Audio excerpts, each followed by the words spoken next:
Look at the screen. Look at it. Fighter removed. Jamal Pogues cut from the U. No, I'm just kidding. Jairzinho Rozenstruik cut from the UFC. As we all know, had a shit fight against number 4 in the world, Sergey Pavlovich, and they cut him. Jairzinho Rozenstruik was a mainstay in the division, former top 4 ranked heavyweight, a lot of KOs, you know, good good fight. What's the word? Good highlight reel, you know, and they cut him. And this made me to bring this video. What the fuck are we gonna do with the heavyweight division? Biggie Boy has been cut. They've been doing a lot of cutting with the UFC. Released Rodrigo Nascimento, who main evented and was ranked. Released Romanov, who was ranked, and at one time was a undefeated big time prospect. And now, I mean, look at these rankings. Don'Tale Mayes, number 14 in the world. Don'Tale Mayes. I mean, no offense, bro, but I mean, look at that. This guy is the definition of, I was gonna say cheeks, but mid is too nice. I mean, he's literally beaten no one good. With Roque Martes, Josh Parisian, old washed Arlovsky is his best win. Oh no, he beat Kyle Machado. My bad. I mean, like, and this guy's ranked number 14. Now I know heavyweight division is not a lot of depth, but people compare to the flyweight division. I mean, come on, look at all these guys, all these contenders compared to the heavyweight division. I mean, literally none of these guys are contenders. I would say 6 and up, maybe. Um, I mean, if we don't get that Tom Aspinall John Jones fight, which I think we will, but it's over. Like it's over. Um, let's say Aspinall wins. I mean, this is probably why they robbed. This is why they robbed Volkov against Gon, because this is besides Jones, this is Aspinall's toughest test. Cyril Gahn, he's already beat Volkov. Round one finish of Pavlovich, round one finish of Blades. Gahn is the only guy in the top 5 he hasn't fought. And then after that, then what? That's why we need the Jones fight. Not only is it a huge fight, but it's going to give us some time for maybe some new contenders to come up. But if you're looking at the rankings, it's literally nothing. Spivak lost to Jalton. Spivak, I'm done with him. Jalton is the only other, maybe he's a test, but he got finished by Blades. It's just tough times, man. There's not a lot of what's the word? There's not a lot of excitement for the future. After the Jones and Aspinall fight, it's pretty much Aspinall gone, and that's it. Maybe the Volkov fight would be interesting because Volkov's on a crazy streak. Even though he lost his last fight, he's been looking the best he's ever looked. He's looked crazy good. Blades is gonna need to put in a lot of work, at least 3 fights, and he needs to look impressive. Jalton's on a run now. Maybe they do Jalton and Pavlovich. Um, if the Jones fight happens, maybe they do Pavlovich and Gon. That'd be a good fight. That'd probably be number 1 contender, I guess. But Volkov beat Pavlovich. I don't know. It's hard.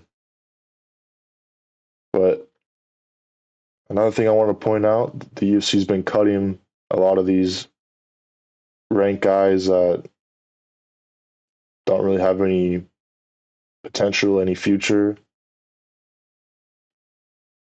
So I want to look at some of these guys who got signed in the contender series. And Rizvan Kunyev is probably the best bet. And this is why they matched him up with Curtis Blades. It's going to happen February 22nd. Oh, like 2 weeks, 3 weeks from now. Curtis Blades, number 5. And I know a lot of people I've heard are angry about this, but I understand it. We need a rush, not rush. Well, this is a rush, but we need some new blood in the division. And Blades is just he's beating all the the top contenders around him, like Charlton. He's just a gatekeeper. Doesn't really bring a lot of eyes. And he's never going to be a champ, honestly. Or I know it's tough to say, but so they're trying to get him out, trying to bring some fresh blood. They're hoping Kuniev can do something.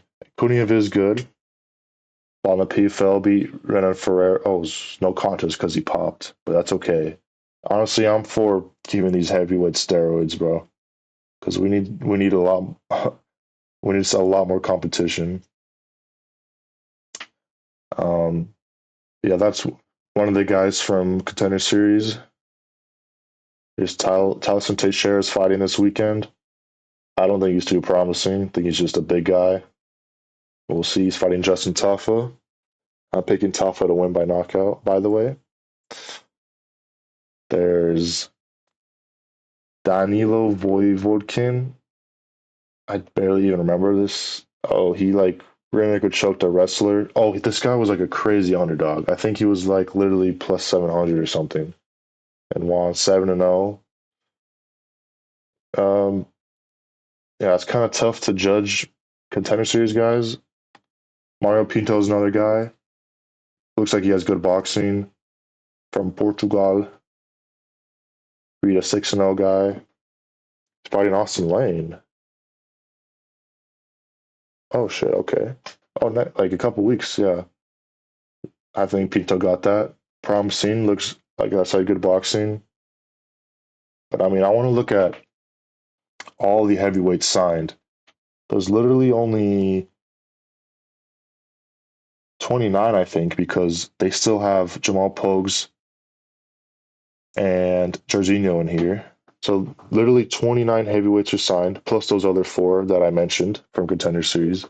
I mean, let's look through all of them. Walt Harris is still signed, even though he's suspended till 2027.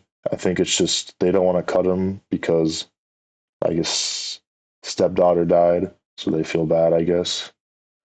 But let's look at all these guys. I mean, Austin Lane, Jr. None of these guys.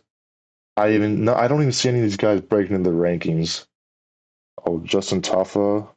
No.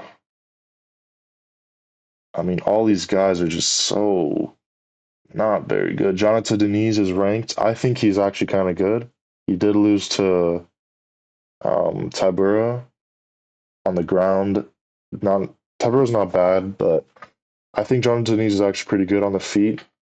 I think people will have problems with him. I think he'll be a mainstay in the rankings. Mick Parkin, 4-0. He's solid, but he's just not. He doesn't have that special factor. Doesn't have like really KO, crazy KO power. He's just like well rounded, but just a fat guy at the end of the day. But he just has a little more than the usual fat guys. Dontel Mays is ranked. I think he's cheeks. Budai should be ranked. He's 5-1. Had a shit fight with Arlovsky. Got smoked by Gazia, but Budai does have skill, but he's also really fat and really ugly, and I don't like looking at him.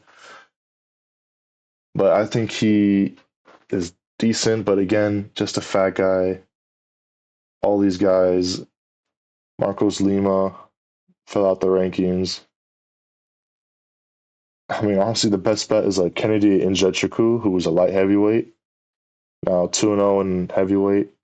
and he has all the skills. So I think he could rise quickly to the top. He's a big guy as well. And we're starting to see light heavyweights go up to heavyweight. We have Ryan Spann. Who is he fighting? Ryan Spann. Going typology. He is going up to heavyweight, fighting Waldo Cortez Acosta. We also have, what is his name? Vitor Petrino.